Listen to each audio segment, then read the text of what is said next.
कक्षा 11 के प्रिय छात्रों नमस्कार। मैं आज आपके सामने वैदिक साहित्य और फिर पाठ नंबर 1 आपके सामने उपस्थित करने वाला हूं। लौकिक साहित्य की फिर चर्चा शुरू करेंगे।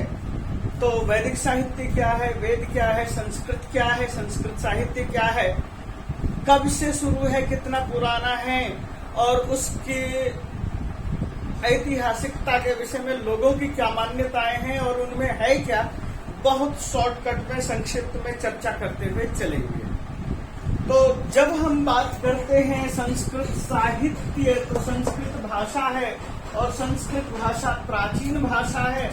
इसके दो स्वरूप हमें दिखाई देते हैं, एक वैदिक संस्कृतम और एक लौकिक संस्कृतम। जब हम वैदिक संस्कृतम की बात करेंगे तो वेद और वेद से जुड़ी हुई हर चीजें इसमें आएंगी, और जब लौकिक संस्कृत करेंगे तो रामायण और रामायण महाभारत और उसके बाद अन्य जितने भी कवि हैं, लौकिक कवि हैं, उनके साहित्यों की चर्चा करेंगे। तो सबसे पहले हम जब वेद और वैदिक साहित्य की बात करें तो इसमें सबसे बड़ी बात आती है कि इसकी प्राचीनता क्या है, कितना पुराना साहित्य है, या कितना पुराना ग्रंथ है, या कितनी पुरानी भाषा है। जब हम इस चीज की बात करते हैं तो वेद शब्द को भी जानना पड़ेगा। ये विद सत्तायाम, विद विचारने, विद्लि लाभे,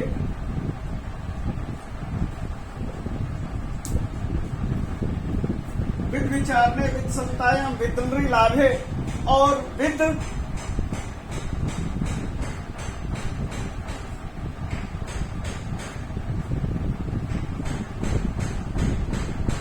ज्ञाने।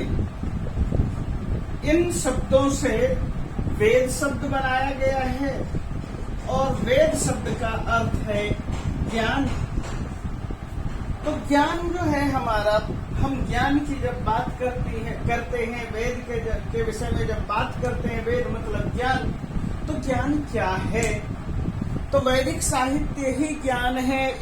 तो जब हम वेद या वैदिक साहित्य की बात करते हैं तो सबसे पहले बात आती है कि ये आया कहाँ से।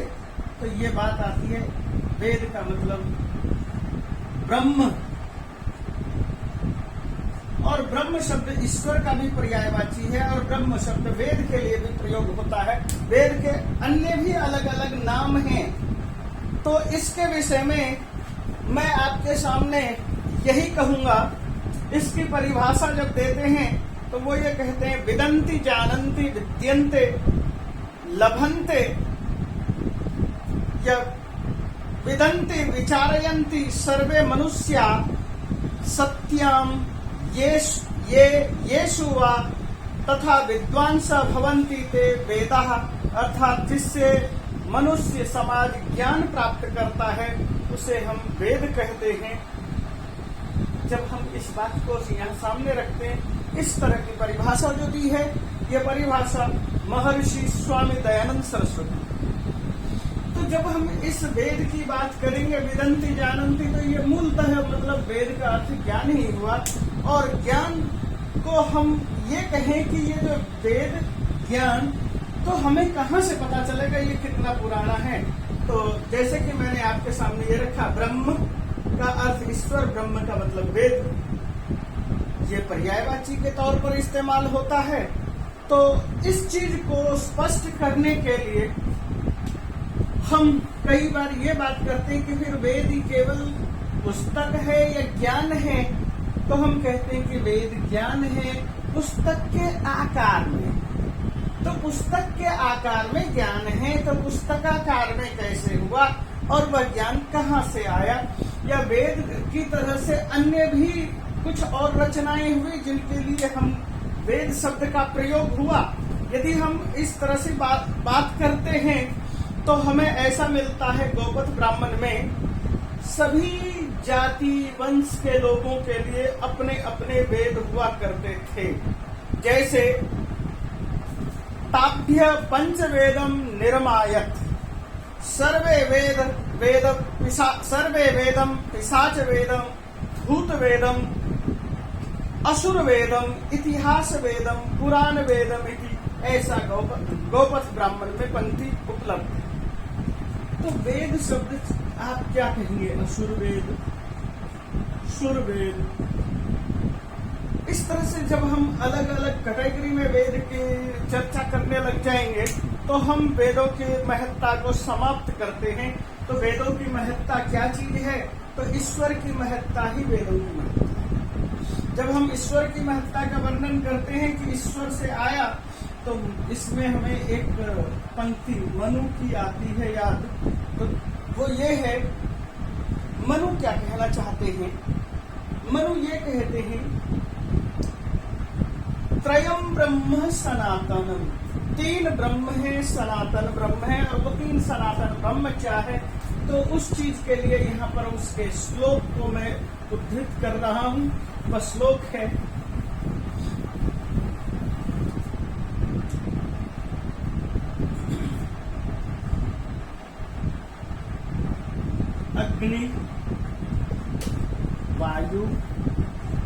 अग्निर्वायु रविभ्यस्तु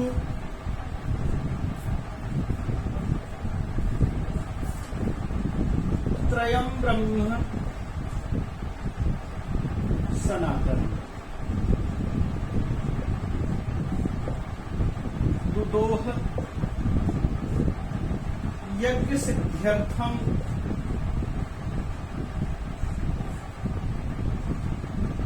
ऋग यजुः साम लक्षण। ये पंक्ति मनुस्मृति के पहले अध्याय में।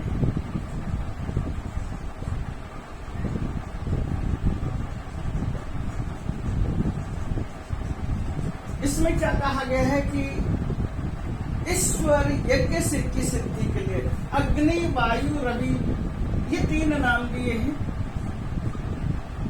त्रयम ब्रह्म सनातनम, ये तीन सनातन ब्रह्म है, अति प्राचीन ब्रह्म है। अति प्राचीन ब्रह्म का मतलब महान आत्मा। और इन्होंने यज्ञ सिद्ध्यर्थम, यज्ञ की सिद्धि के लिए दोहन किया। किस चीज का? ऋग्वेद, यजुर्वेद, सामवेद, इन तीनों वेदों का यहाँ पर नाम प्रयोग हुआ।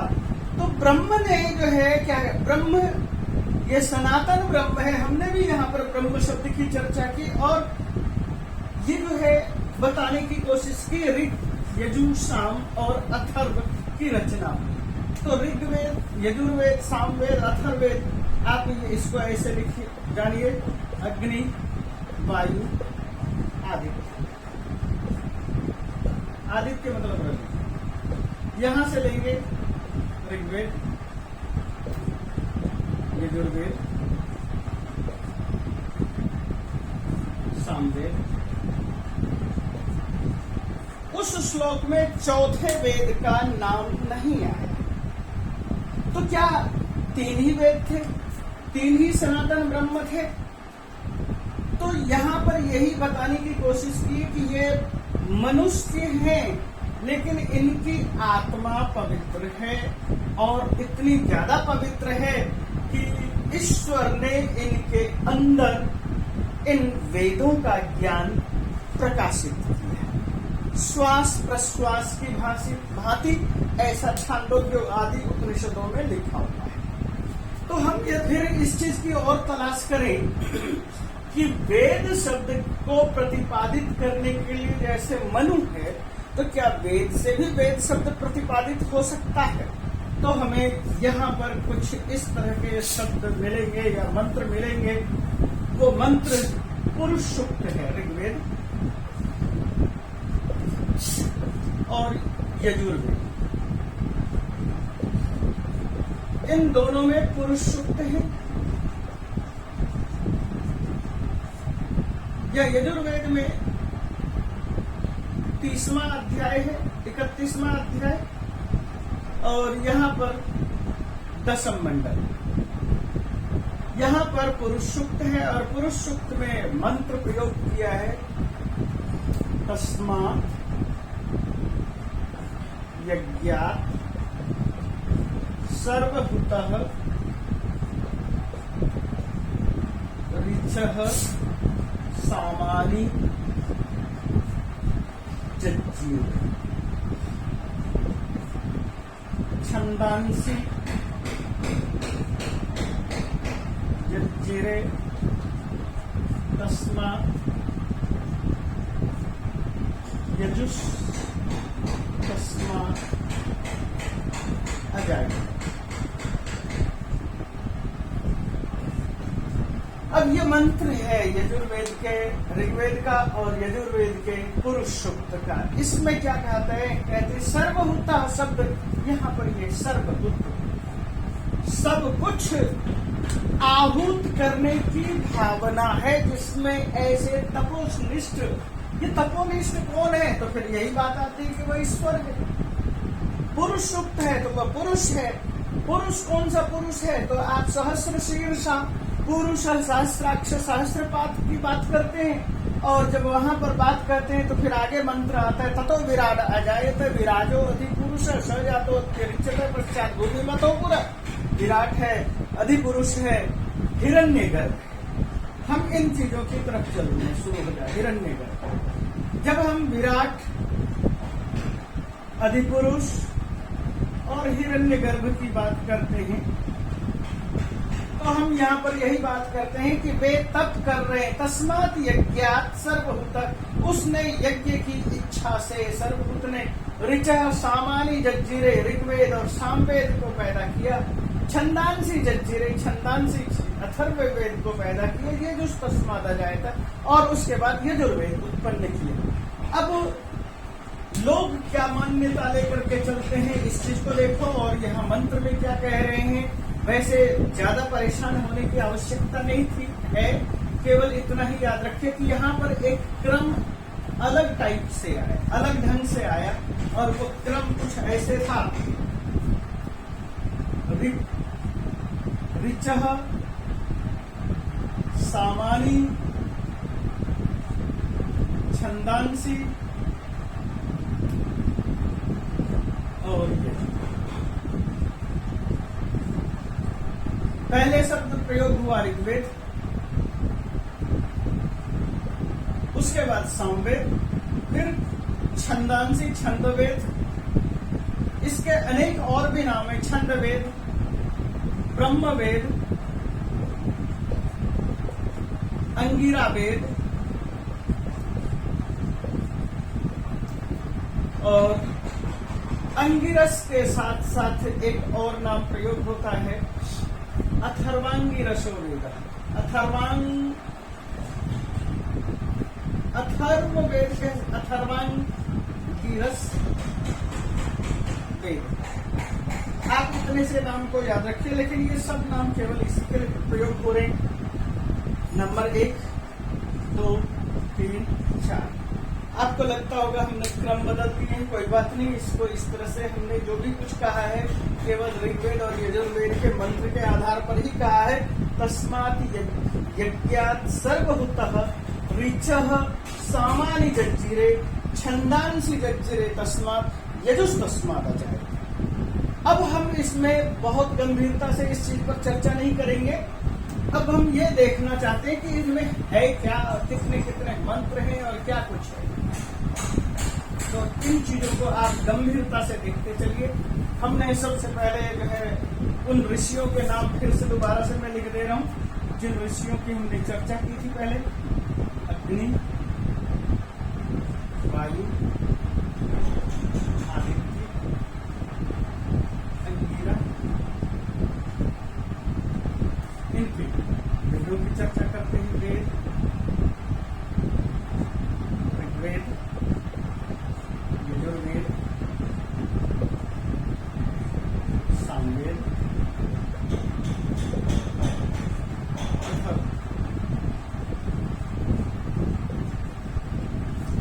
जब हमने इन चीजों की चर्चा कर ली तो इनमें भी किताब है, किताब के स्वरूप में अब यहाँ पर है वेद। अब जब किताब के रूप में है हमारे पास, तो प्रकाशनों ने अनेक तरह की किताबें रची हैं, और हमारे प्राचीन काल में इन्हीं वेद के मंत्रों का सुन कर लोगों तक पहुंचा, इसलिए इसका नाम श्रुति पड़ा। तो श्रुति में क्या है? मंत्र के तो किस तरह से मंत्र हैं, कितने मंत्र हैं, कितने अध्याय हैं, कितने प्रपाठक हैं, इन सब चीजों को यहीं पर शॉर्टकट में हम जान लेते हैं। और वो ये है, इसमें 10 मंडल सूक्त, 10 मंडल है, 1028 सूक्त है। ये ऋग्वेद में है 10 मंडल और एक ये सूक्त, ये 40 अध्याय है।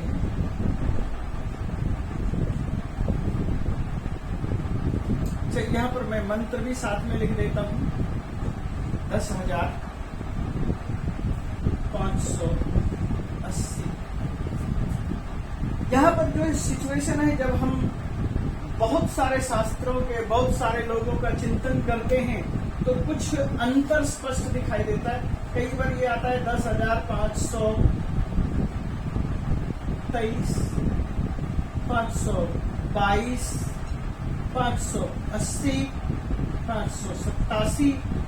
ये जो है, इस चीज में आपको उलझने की आवश्यकता नहीं कि वहां पर कुछ इस तरह से मंत्र है जो कि कुछ हिस्से में है। इस तरह से 46 मंत्र के ऐसे छोटे छोटे टुकड़े हैं जिनको कि वो जोड़ तोड़ करके यहाँ तक पहुंचाया है 580। और 7 जोड़ों का टोटल जोड़ जब हम बात करते हैं तो 10,587। ये स्वामी दयानंद ने इस चीज को भी माना है और इस चीज को भी माना है। लेकिन आपको सामान्यतः इस बात को याद रखना है, 10,580 मंत्र है। इसके बाद इसके अंदर मंत्र है 1975 मंत्र,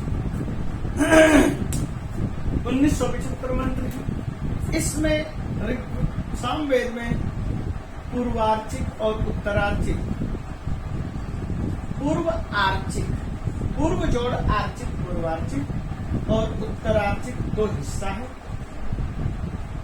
और मंत्र है 1875। इस 1875 मंत्र में अधिकतर मंत्र ऋग्वेद से। अब आती है, बात करते हैं अथर्ववेद। और अथर्ववेद के अंदर 20 कांड है। 20 कांड में 731 सूक्त हैं और मंत्र हैं 5,987। इतने मंत्र। जब हम इन चीजों को देखते हैं, इन चीजों को देखने के साथ साथ हमें एक और चीज इसी के साथ देख लेना चाहिए। यह भाषा की दृष्टि से इसको अति नवीन माना जाता है। इसके अंदर भी मंत्र ऋग्वेद के हैं और लगभग 1200 मंत्र ऋग्वेद। हर वेदों में ऋग्वेद के कुछ न कुछ मंत्र हैं। ऐसा नहीं कि मैंने यजुर्वेद की चर्चा नहीं की तो यजुर्वेद में नहीं, यहाँ पर भी मंत्र। अब हम थोड़ी सी बात कर लेते हैं इनकी शाखा क्या रही होगी। तो ऋग्वेद में ये कहेंगे कि 21 शाखाएं थी, लेकिन हमें उपलब्ध, यानी कि जो हमें उपलब्ध है, मिल रहा है, तो पहले 5 मिलते थे लेकिन अब 1 मार्केट में है। 21 शाखा और हमें आज के दौर में 1 मिलता है। यदि हम इसकी बात करें तो इसमें 101 शाखाएं थी और आज के दौर में हमें 5 मिलते हैं। जब हम अथर्व सामवेद की बात करें तो इसमें 1000 शाखाएं थी लेकिन हमें 3 उपलब्ध है। यदि हम इसकी बात करें तो इसकी 9 शाखाएं थी और हमें 1 उपलब्ध। हमने बहुत संक्षेप में इन वेद के मंत्र, ऋषि, ऋग्वेद और वेदों में क्या कुछ मंत्र संख्या और उनकी शाखाएं आदि के विषय में आपके सामने जानकारी उपस्थित है। तो आपको बच्चों संक्षेप में तथ्य दे रहा हूं और तथ्य जानना ही काफी है। हमें जो चीज पढ़ना है उसके तथ्य को हमें अपने सामने रखना। अब हम बात करते हैं इसका काल, समय, कालक्रम। यदि हम काल की चर्चा न करें तो फिर अकाल ही रहेगा, और अधिकतर लोग यही मान करके चलते हैं वेद तो अकाल है। अकाल का मतलब अकाल पुरुष के द्वारा निर्मित है। ध्यान दीजिएगा मैं क्या बोल रहा हूं, ईश्वर के द्वारा प्रतिपादित है, इसलिए ईश्वर को हम समय के दायरे में नहीं बांध सकते। ईश्वर अनंत है, ईश्वर सर्वज्ञानी है, ईश्वर सर्वव्यापक है, ईश्वर की सत्ता सर्वज्ञता उसको काल खंडों में मत बांट। इसलिए मैंने कहा ईश्वर अकाल है। लेकिन यहाँ पर हम जब भी चर्चा करेंगे काल के साथ चर्चा करेंगे, तो यहाँ पर भी काल के साथ चर्चा करने में क्या बुराई है। थोड़ी देर हम काल के हिसाब से चर्चा कर लेते हैं, और काल के हिसाब से जब हम इसकी चर्चा करेंगे तो इसके पार्ट बनेंगे। तो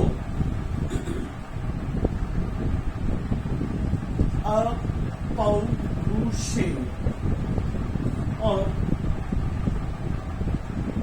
पौरुषेय। पौरुषेय का मतलब पुरुष निर्मित, अपौरुषेय का मतलब ईश्वर निर्मित, यानी कि पुरुष के द्वारा रचना नहीं है, ईश्वर के द्वारा रचना है। यहाँ पर दो वर्गीकरण के साथ चलो। जब हम पौरुषेय कहेंगे तो फिर हम पुरुषों के नाम हमें देना पड़ेगा, अपौरुषेय कहेंगे तो पुरुष के नाम और काल से हम बचने की कोशिश करते रहेंगे। यहाँ पर हमें काल निर्धारित करना पड़ेगा और उन सब चीजों की चर्चा करनी पड़ेगी जिसके आधार पर हम वेद के नजदीक पहुंच सकें। तो जब हम यहाँ पर यह चर्चा करते हैं तो सबसे पहले यही कहेंगे कि अनादि। वेद क्या है? अनादि।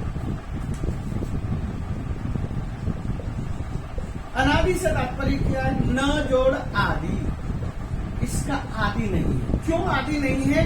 क्योंकि मैंने पहले कहा ईश्वर अकाल है, ईश्वर को काल में नहीं बांध सकते। ईश्वर सनातन है, ईश्वर नवीनतम, ईश्वर के लिए हम कुछ नहीं प्रयोग कर सकते।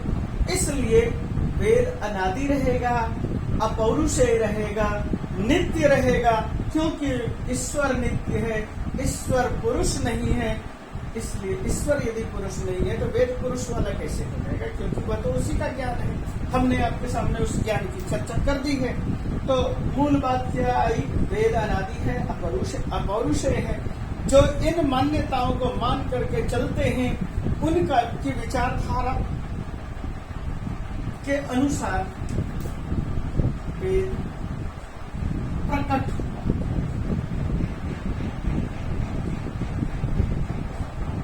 जो इस विचारधारा को मान करके चलता है प्रकट का काल बताइए।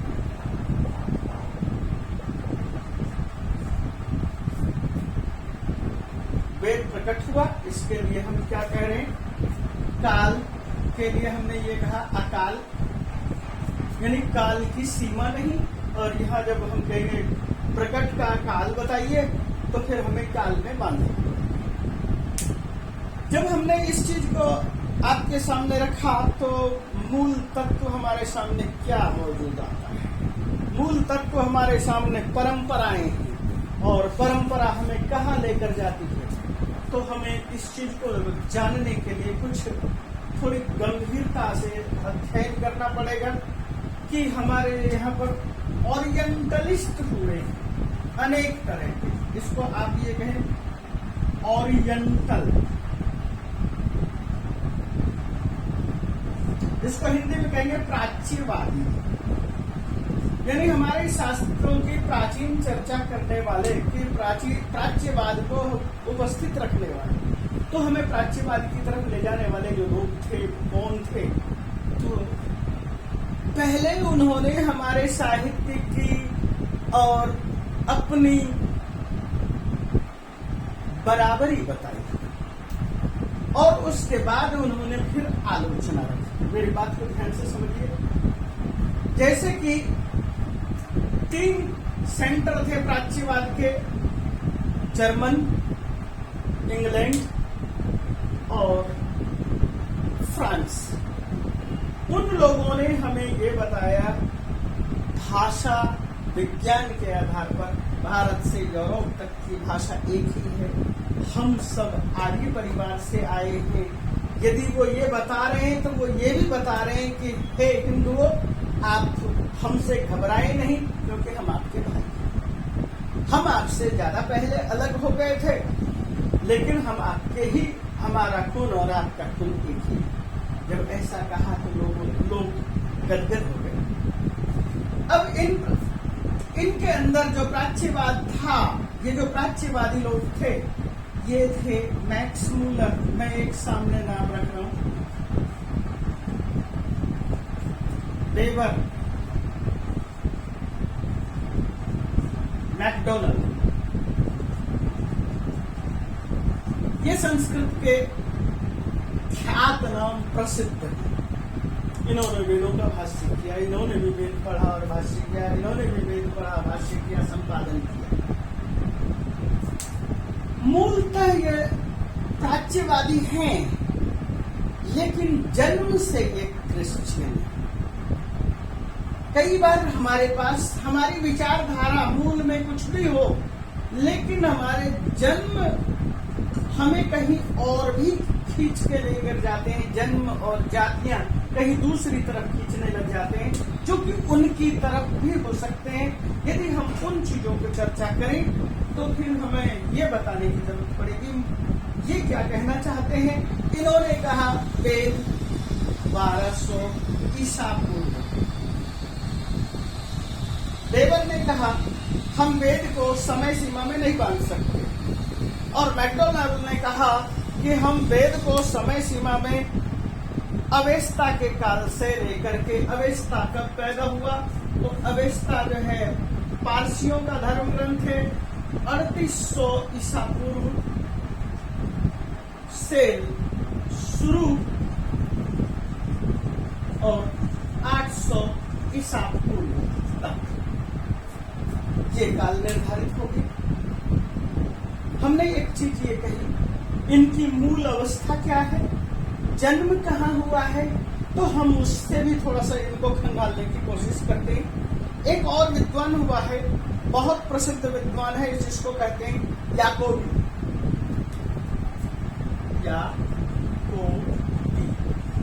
और उसने कहा 4000 ईसा।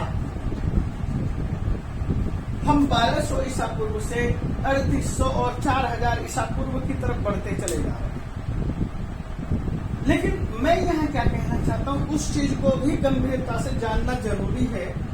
ये सारे के सारे क्रिश्चियन हैं, प्राच्यवादी हैं, ओरिएंटलिस्ट हैं, लेकिन इनके अंदर एक भावना बहुत जबरदस्त काम कर रही होती है। वह भावना है, ये चूंकि क्रिश्चियन है,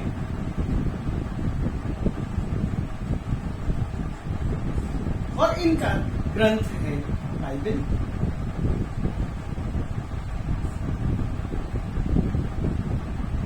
बाइबल को ही यहूदी भी मानते रहे हैं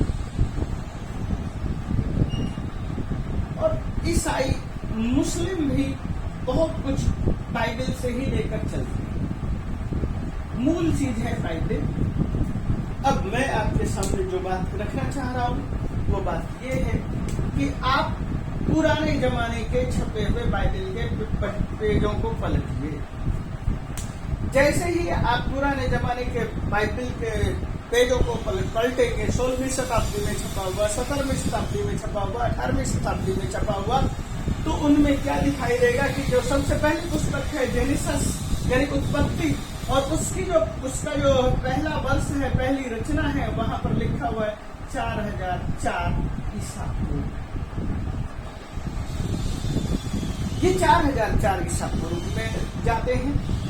उन्होंने जो है एक महान हुए हैं नोहा जिसे हम कहते हैं, और हमारे यहाँ उसी चीज को मनु और मनु की कथाओं के साथ भी जोड़ा गया है, और मनु की कथा और इनकी कथा एक जैसी है। वो है 3200 ईसा। उसके बाद इनका जो है एक महान पितामह कहें तो वो आता है अब्राहम।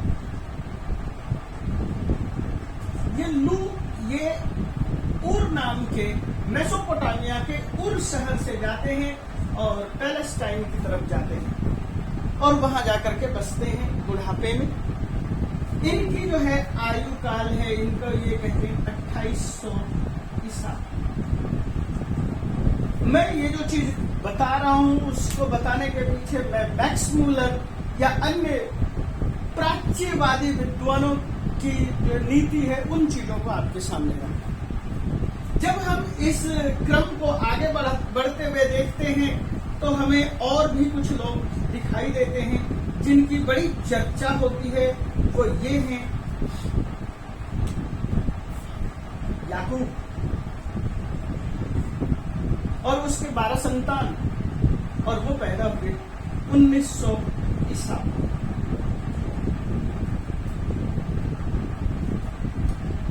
और ये ईसा पूर्व इतने में पैदा होने के बाद ये गुलाम हो गए मिस्र में, क्योंकि इसकी जो 12 संतान थी उनके पास खाने के लिए कुछ नहीं था, और एक और इसकी या पत्नी थी, उससे जो बच्चा पैदा हुआ था और उसको जो है इन 12 लोगों ने धोखे से कुएं में फेंक दिया था। हम उस चीज के भी पीछे नहीं जा रहे, लेकिन वह भी जाकर के किसी व्यापारी के माध्यम से पहुंचा था मिस्र, और ये भी पहुंचे मिस्र कब 1200 ईसा। और उसके बाद ये सारे के सारे धीरे धीरे गुलाम बना लिए गए, और उसके बाद पैदा हुए मोजेस,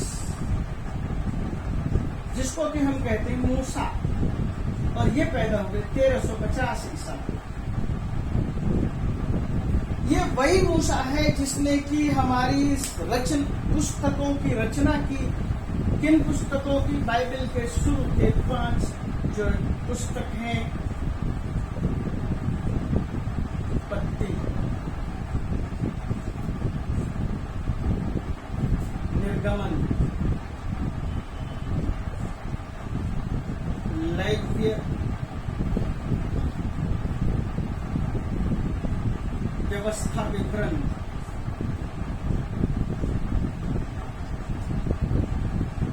लेव्य, व्यवस्था आदि। मैंने 4 पुस्तक के नाम रखे। बहुत सारी किताबें बाइबल के अंदर 55 से ज्यादा पुस्तकें हैं, तो हम केवल आपके सामने परिचय करा रहे हैं। ये जितनी भी पुस्तकें हैं इनके रचनाकारी यही माने जाते हैं। ये अशिक्षित भी थे और यहीं से जो है तुर के पर्वत पर यानी तौरेत, इनकी रचना, ये सारे के सारे तौरेत में आ जाते हैं। तुर की रचना है और ये 1350 ईसा पूर्व है। तो मैं ये कहना चाह रहा हूं, चाहे वो मैक्स मूलर है, चाहे वेबर है, याकोबी है, याकोबी थोड़ा सा और ज्यादा पीछे चलते हैं, यानी मैकडोनल्ड है, ये या फिर ये कहें कि मैक्स मूलर इनसे पहले वेदों को देखना पसंद नहीं करते थे, क्योंकि वो ईसाई थे। बेशक वो संस्कृत के विद्वान थे, प्राच्यवादी थे, फिर भी उनके अंदर कहीं ये भावना थी, वो इस भावना से ग्रस्त थे कि मूसा से ज्यादा पीछे हमारे साहित्य को ले जाना नहीं चाहते। अब मैं आगे बात करता हूँ इस चीज को। यहाँ पर मैंने प्रकट काल के लिए आपके सामने कुछ उदाहरण रखे और इन उदाहरणों के साथ मैं थोड़ा सा आगे बढ़ रहा हूँ। याकोबी के विषय में मैंने बता दिया। इसके बाद हमारे ही देश में बहुत सारे लेखक विद्वान हुए हैं जिनमें से एक नाम है श्री केतकर। वो कहते 6500 ईसा। लेकिन इससे पहले हमारे यहाँ पर एक और विद्वान हुए हैं जिसको कि काफी ख्यात नाम है, बाल गंगा धर तिलक। इनकी पुस्तक ओरायन, उस ओरायन में यह बताने की कोशिश करते हैं कि मनुष्य उत्तर ध्रुव से निकलते हुए, ठंड बर्दाश्त न कर पाने की वजह से निकलते हुए वो भूमि पर आए और इन्होंने जो है रचना का टाइम दिया वैदिक साहित्य की रचना का 4500 ईसा।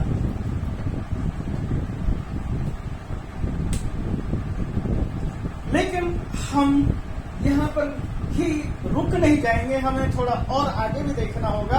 और वो आगे क्या देखेंगे, ये इनकी जो है सिद्धांत है, मूल सिद्धांत है ज्योतिष। ज्योतिष इनका आधार है और ज्योतिष आधार में कृतिका नक्षत्र है।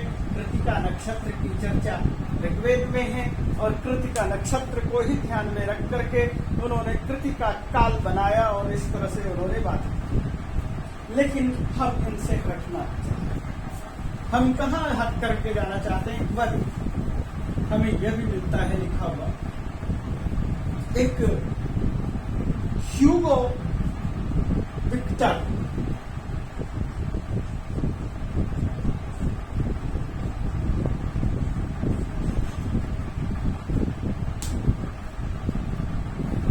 विक्टर नाम के विद्वान हुए।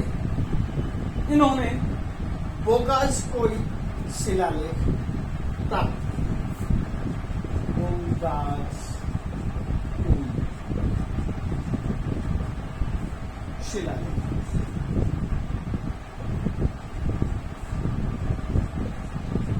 और ये शिलालेख भारत में उन्हें नहीं मिला, बाहर मिला और उसमें मिटानी राजाओं की चर्चा है। मिटानी राजाओं की चर्चा जो है, उस चर्चा में उन्होंने दो संधियों को दिखाने की कोशिश की और उन संधियों में जो संधि पत्र है शिलालेख में मिटानियों की संधि, उस मिटानियों की संधि में 3 नाम हमारे सामने उपलब्ध हुए और वे 3 नाम कुछ इस तरह से थे, इंद्र, वरुण और अश्विनो। नासत्यो, अश्विना के लिए नासत्या, नासत्यो ऐसा ये देव और ये देव, इसको हम अश्विनी कुमारों भी बोलते हैं।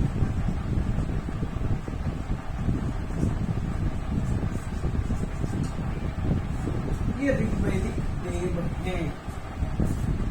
तो तात्पर्य क्या है कि ये जो शिलालेख मिला और इस शिलालेख से ये बताने की कोशिश की कि ये जो मिटानी सभ्यताओं का संधि पत्र है वो 1400 ईसा पूर्व उनके यहाँ पर ये देव कैसे पहुंचे। तो हम ये कहेंगे उनके यहाँ ये देव के पहुंचने के पीछे मूल कारण है पर्शियन धर्म और पर्शियन धर्म की पुस्तक जिंदावस्था। जिंदावस्था में अधिकतर मंत्र ऋग्वेद के मंत्र के तरह से ही लिखे गए हैं और वही स्टाइल है। और उसके बाद वहां पर भी शन्नो देवी रविष्टय आपो भवन्तु पीतये संयो रविस्रवन्तु न, यह मंत्र है और ये मंत्र लगभग हमारे चारों वेदों में। और उन लोगों ने ये भी कहा है कि हमें शन्नो देवी वालों ने हरा दिया।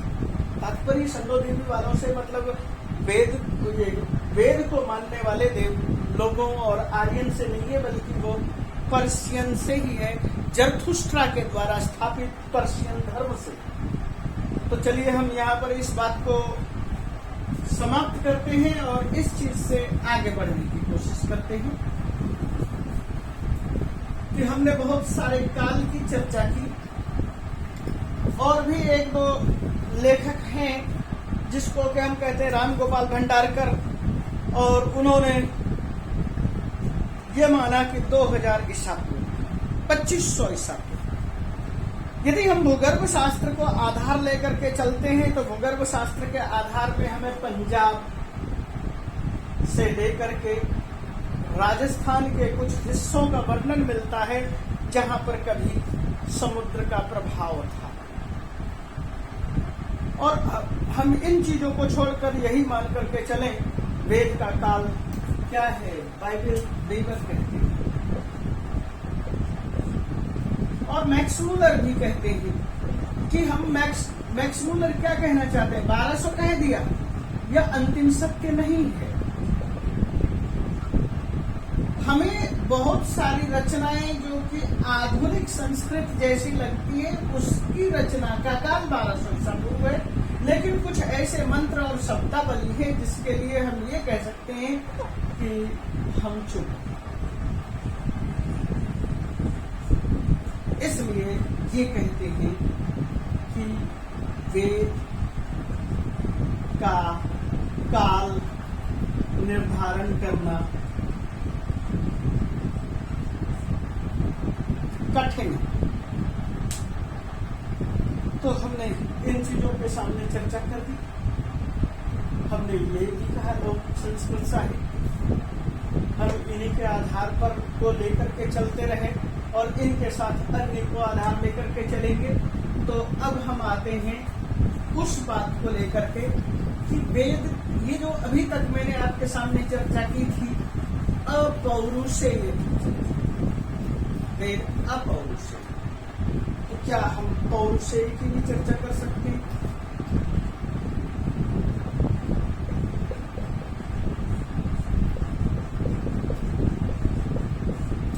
इस मान्यता में कितना बल है, हम इस चीज को थोड़ा सा देखेंगे। हम इसके पीछे ज्यादा नहीं चलेंगे। वेद पौरुषेय, पौरुषेय का मतलब पुरुष की रचना, और इस चीज के लिए केवल यही कहा जाता है, हमारे पास जो ऋषि हैं उन्होंने ही मंत्र रचे, सूक्त रचे। जब ऋषि मंत्र की रचना कर रहे हैं तो ये कहा गया, वहां पर आता है मंत्र कृत ऋषयः, अनेक ऋषि हैं जो मंत्रकृत हैं और बहुत सारे मंत्र हैं जिनमें ये बताने की कोशिश है कि हम इंद्र को खुश करने के लिए नए मंत्र लेकर के आ रहे हैं। आप यदि वशिष्ठ के सूक्तों को देखेंगे तो वहां पर भी वो प्रयोग है कि वशिष्ठ जो है भरतों के लिए अनेक तरह के नए मंत्र का निर्माण कर रहे हैं। एक जगह पर लिखा है कि इन्होंने 4 नए मंत्र लिखे, तो कई जगह पर लिखा है कि नए और मंत्र का आविष्कार हुआ। और उन सब चीजों के पीछे बात केवल इतनी आती है कि जो मंत्र रचना करने वाले हैं, मंत्र के माध्यम से खुश करने वाले हैं, जैसे आज के दौर में लोग सत्ता शासन को खुश करने के लिए हमारे कवि रचना करते हैं कविताओं का, ठीक उसी तरह से जो मंत्र की रचना करते थे देवताओं को खुश करने के लिए मंत्र। तो ये जब आती है मंत्रकृत, तो अनेक लोग कहते क्री धातु का मतलब करना, ये शब्द है तो क्रिय करने, हम बनाते हैं करोति, करता है। तो मंत्रकृत का मतलब मंत्र करने वाला। लेकिन कुछ विद्वान इसको ये कहते हैं कि उसका अर्थ केवल यही है, मंत्र का ऋषि, ऋषयः दृष्टा, और हम आज के दौर में कह सकते हैं वैज्ञानिक। तो फिर ये कृत शब्द का क्या मतलब निकला? तो ये कृत शब्द का समाधान देने की कोशिश करते हैं और वो समाधान ये निकलता है कि मंत्रकृत से तात्पर्य केवल इतना है जैसे स्वर्णकार, क्री से ही कार बना, जिसे आप कहते हैं सुनार, लोहकार लुहार, कुंभकार कुम्हार,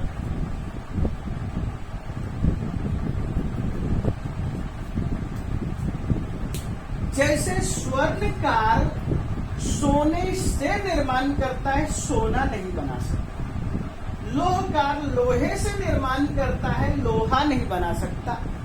कुंभकार मिट्टी से निर्माण करता है, मिट्टी नहीं बना सकता। ठीक उसी तरह से यहाँ पर भी मंत्रकृत का तात्पर्य है कि मंत्र करने वाला से वह ऋषि जिन्होंने मंत्र को देखा, मंत्र की विशेष व्याख्या की, मंत्र का दृष्टा माना गया, लेकिन वो मंत्र निर्माता नहीं है। मंत्र निर्माता केवल एकमात्र पुरुष ईश्वर है। तो मैंने ये आपके सामने इन दोनों पक्षों को रखा। जब हम इस पक्ष को भी आगे बढ़ाएंगे तो ऋग्वेद में देखेंगे। क्या देखते हैं ऋग्वेद में? उस चीज को देखिए। जैसे कि ऋग्वेद के आपके सामने 10 मंडल हैं, तो मैं इसमें संक्षेप में थोड़ी सी चर्चा करता हूँ। प्रथम, द्वितीय, तृतीय, चतुर्थ, पंच, षष्ठ। अब यहाँ पर देखिए, इसके अंदर लगभग 2000 मंत्र हैं और अनेक ऋषि हैं, छोटे छोटे सूक्त हैं,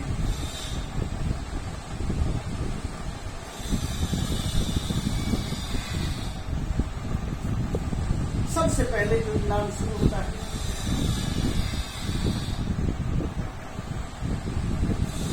मंत्र अग्नि नीले पुरोहितम गोतारम रत्न धातम।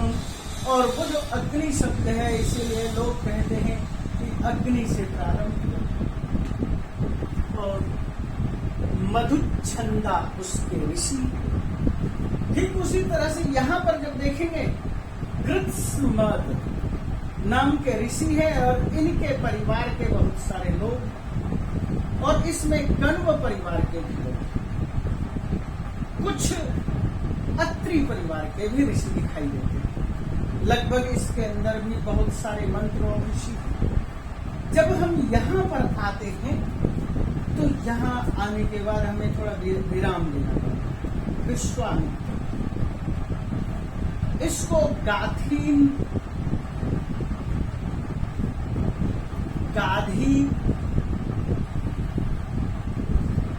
इस गाधी वंश से गाथिन भी बोला जाता है, और कुछ लोग ये मानकर के चलते हैं हमारे यहाँ जो है वेद गाथा आख्यान नारासंसी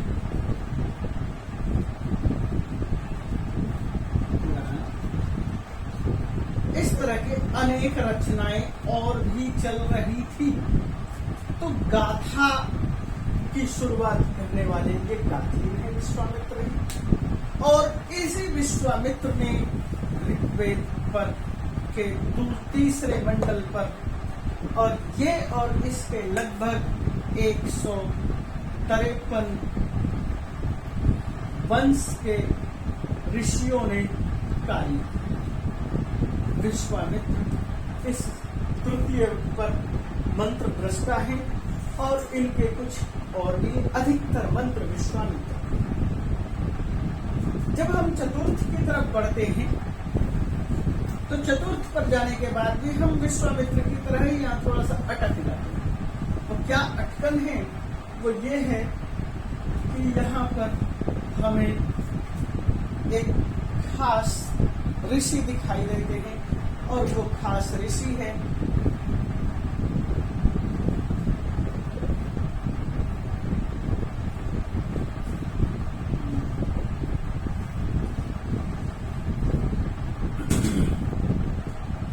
जहां पर है वामदेव,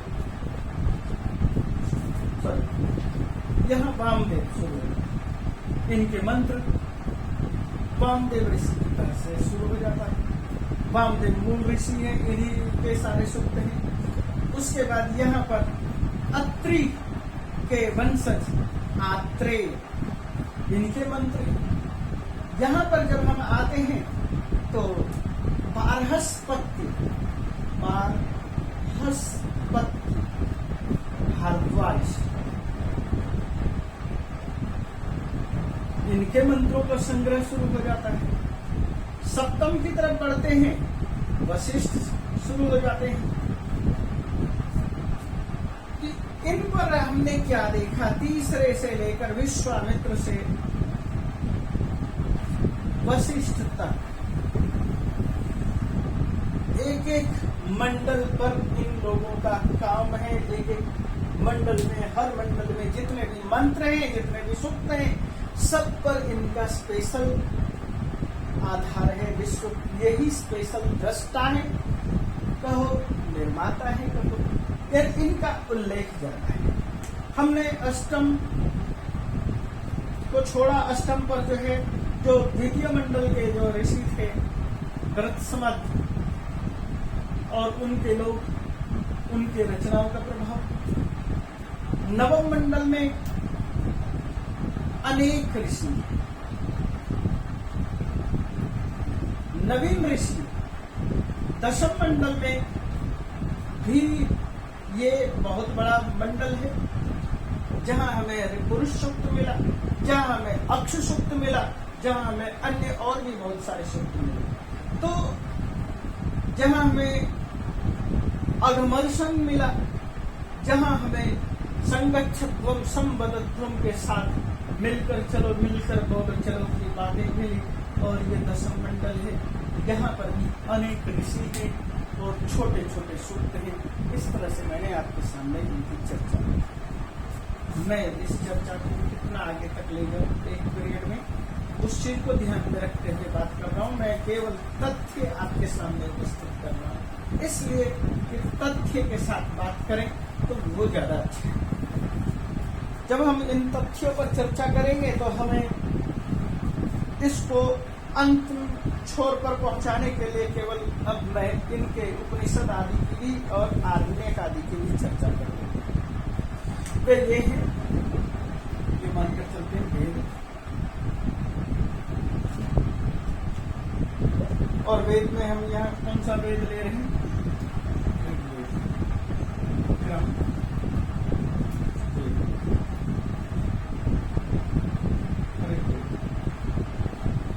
ऋग्वेद के ब्राह्मण ग्रंथ। ब्राह्मण ग्रंथ का मतलब वह ज्ञान जिसके माध्यम से कर्म कांड को उपस्थित किया गया, और ये है ऐतरेय ब्राह्मण।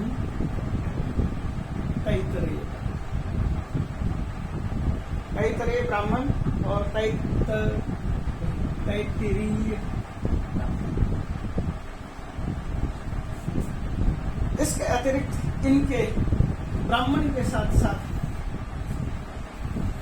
जो और ग्रंथ हैं उसको कहा जाता है आरण्य। वहां पर भी हमें यही दिखाई देता है ऐतरेय और तैतरेय। ऐतरेय और तैतरेय आरण्य। इसके अतिरिक्त एक आरण्यक और है जिसे हम कहते हैं, इसी को कह सकते हैं कौशिकी।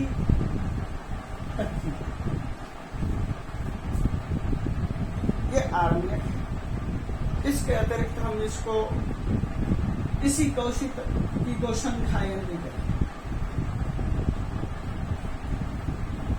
और उसके बाद उपनिषद। हमारे पास उपनिषदों की संख्या कम नहीं है, 200-250 उपनिषद है। 200-250 उपनिषदों में कुछ लोग मानकर चलते हैं 108 उपनिषद हैं, लेकिन मान्यता केवल 11 उपनिषदों को। हम उसी चीज को यहाँ पर भी देखेंगे, तो यही चीज आएगी ऐतरेय और कौशिकी उपनिषद।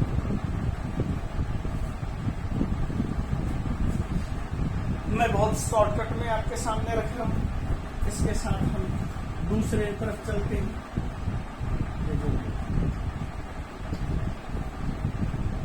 यजुर्वेद में शतपथ ब्राह्मण है, और यहाँ की अपेक्षा सांख्यायन ब्राह्मण है।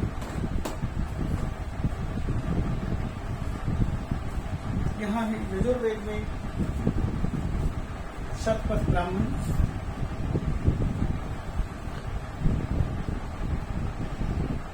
और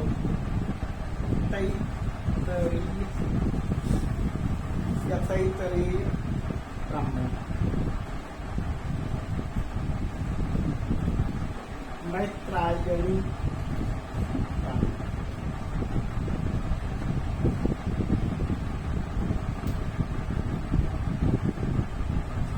भी ठीक उसी तरह से आरण्यक है। आरण्यक में हमारे पास आता है बृहदारण्यक और तैत्तिरीय आरण्यक।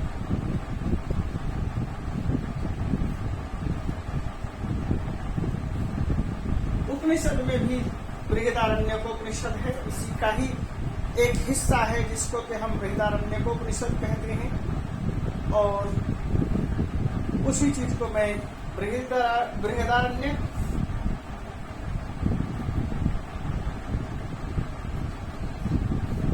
एक ईश उपनिषद है, यजुर्वेद का 40वां अध्याय ईशोपनिषद को जिसे हम कहते हैं, कठ उपनिषद है और तैत्तिरीय उपनिषद। तो इन चीजों को हम लिखते हैं यहाँ। इसके अतिरिक्त और भी कुछ उपनिषद आते हैं, जैसे श्वेताश्वतर उपनिषद और महानारायण। श्वेताश्वतर और महानारायण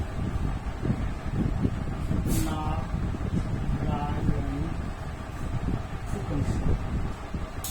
तो हमने सारे उपनिषदों की यहाँ चर्चा कर दी। अब इसके बाद हम और जो लोग वेद हैं उनकी तरफ बढ़ते हैं।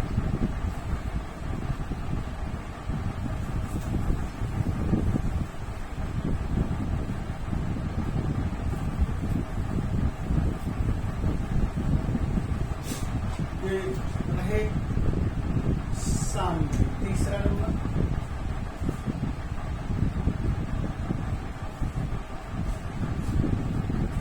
सामवेद में जो ब्राह्मण है ग्रंथ है, हमने पहले ही कहा था 1000 शाखाएं, और इनमें ब्राह्मण ग्रंथों में पंचविंश, षड्विंश, पंचविंश, ये 25, षड्विंश, 26, पंचविंश और षड्विंश, और क्या है सामविधान।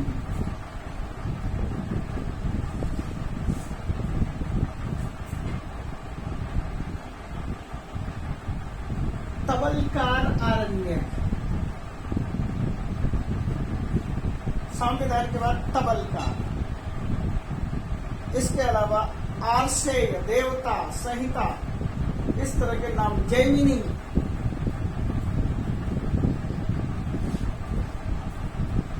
ये सारी शाखाएं हैं। और मैं कितने ही वंश, बहुत कुछ है, ये 25-26 है, इसको कितना गिनाया जाए। इसी से तबलकारोपनिषद की उत्पत्ति हुई।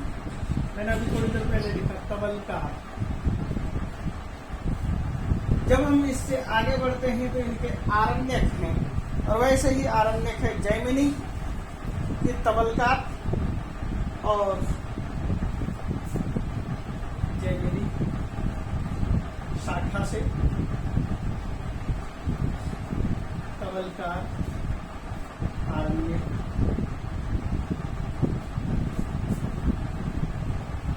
यह संगीत है। इसके अलावा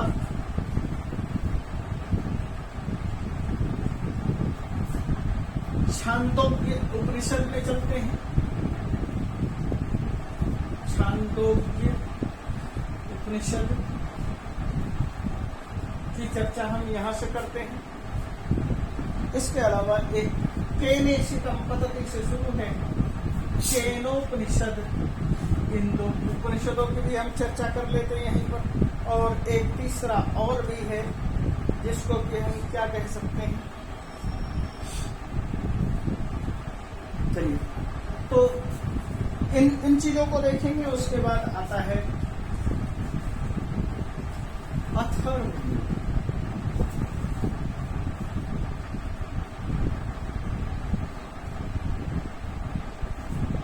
अथर्ववेद और अथर्ववेद में जो हिस्सा है इसका उपनिषद का ब्राह्मण ग्रंथ का नाम है द्रुपद। आरण्यक का नाम है, इसके आरण्यक नहीं है। मुंडक उपनिषद है, मांडव्य उपनिषद है, प्रश्न उपनिषद है।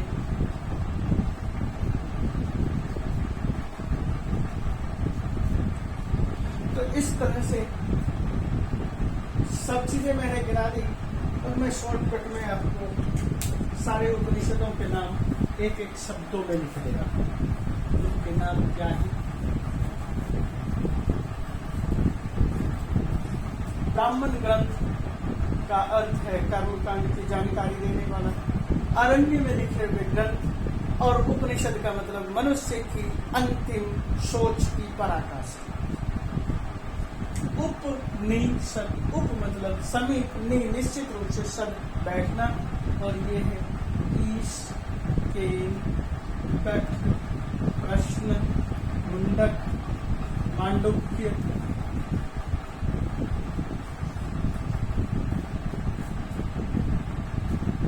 तित्तिर, तैत्तरीय, ऐतरेय,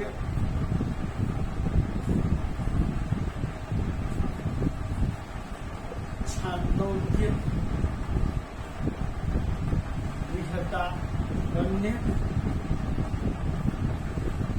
श्वेताश्वतर। 1 2 3 4 5 6 7 8 9 10 11 ये उपनिषद है। इन्हीं को मानने वालों को ऋषि कहा जाता है, ऋषियों के उपनिषद हैं। और इनमें से यहाँ शंकराचार्य ने उपनिषदों की जो व्याख्या लिखी, तो उन्होंने 10 उपनिषदों की व्याख्या लिखी है। श्वेताश्वतर को उन्होंने भी छोड़ दिया। विद्वान और ऋषि इन्हीं उपनिषदों को मानते हैं, अन्य को नहीं मानते। चाहे आप 250 उपनिषद माने, चाहे आप 108 उपनिषद माने, ये जितने भी हैं मतांतर को पुष्ट करने के लिए। मैं इसलिए आपको यहाँ ये बता देता हूँ कि अकबर के समय में एक उपनिषद लिखा गया जिसका नाम ही था अल्लोपनिषद। तो इसी से समझ लीजिए कि लोग अपने मत को प्रचारित करने के लिए, पुष्ट करने के लिए इन रचनाओं का प्रयोग करते थे। और जब इन रचनाओं का प्रयोग करते थे तो हमने यहाँ पर क्या चीज देखा, क्या चीज समझा, क्या चीज सुना, तो मैं केवल अब इसको किस चीज को जानने वाले को क्या कहा जाता है, उस तरह की चीजों के आधार पर आपका वर्गीकरण कर देता हूं और यहीं पर इस पाठ को गिरा। और वो ये है कि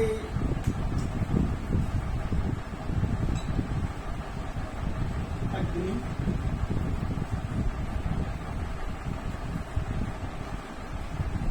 वेद,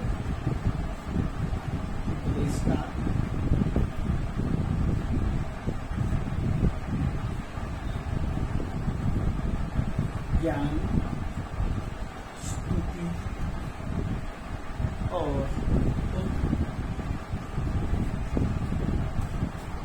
हमने यहाँ पर इन चीजों को देखेंगे तो इस तरह से जो है हम क्या है उनको उपलब्धि, वर्गीकरण हम इन आधारों पर देखेंगे। यजुर्वेद,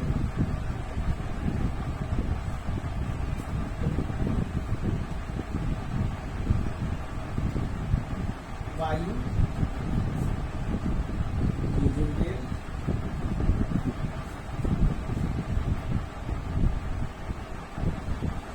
और इनको जानने वाले को क्या कहेंगे?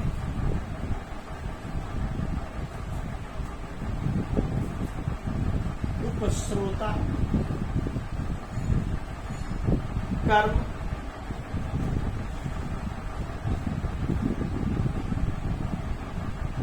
अध्वर्यु,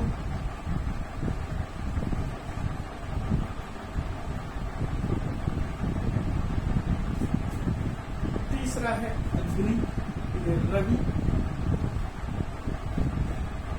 सामवेद, और यहाँ अनु,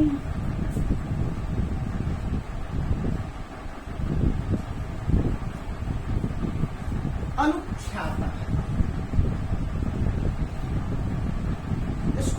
क्या कहेंगे? उपासना और उद्गाता।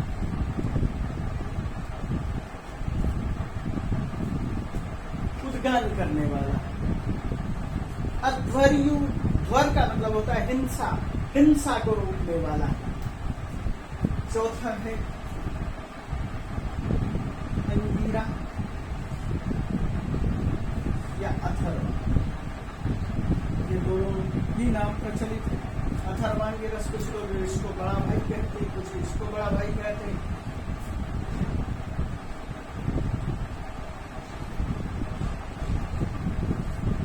और इस वेद का जो है क्या उद्देश्य है? ऋषि है, इसको कहते हैं ऋषि। मंत्रकृत,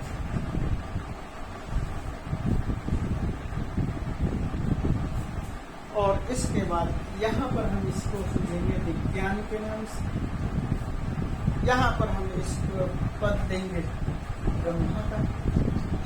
ब्रह्मा सबसे बड़ा पद होता है। इसी चीज को हम आगे यहाँ पर बताते हुए एंड कर रहे हैं, क्योंकि हमने इन सब चीजों को बहुत विस्तार से आपके सामने रखा और इतना अधिक विस्तार की आवश्यकता नहीं है। हमने आपको तथ्य समर्पित करना है कि हम किसको क्या कहते हैं। होता, अध्वर्य, उद्गाता, ब्रह्मा, इनके मंत्रों का उच्चारण करने वाला, जानने वाला, समझने वाला, इन किस वेद में कौन सा प्रधानता क्या है, ज्ञान, कर्म, उपासना, विज्ञान, इनके ज्ञाताओं को क्या क्या कहा जाता है, इन सब चीजों को मैंने आपके सामने रखा। और इसी के साथ मैं इस चीज को समाप्त कर रहा हूँ, इस वक्तव्य को यहाँ समाप्त कर रहा हूँ। कहने को तो यहाँ पर बहुत कुछ है कहने के लिए, बहुत सारे शाखाएं, बहुत सारे विचार हैं, लेकिन मैं उन चीजों को आगे यहाँ नहीं बढ़ा करके आपके सामने संक्षेप में इतनी सी चर्चा वैदिक संस्कृत की करनी थी कि, और अब केवल यही होता है कि किस वेद में कहाँ पर क्या कुछ लिखा है, उन चीजों की जानकारी दी जाए। उन चीजों के लिए आपके पास कथा वस्तु या विषय या साहित्य का प्रयोग या पठनीय आपके लिए नहीं है, इसलिए मैं उन चीजों को आपके सामने उपलब्ध नहीं कराया। तो इसी के साथ मैं यहाँ पर विराम देता हूँ। धन्यवाद।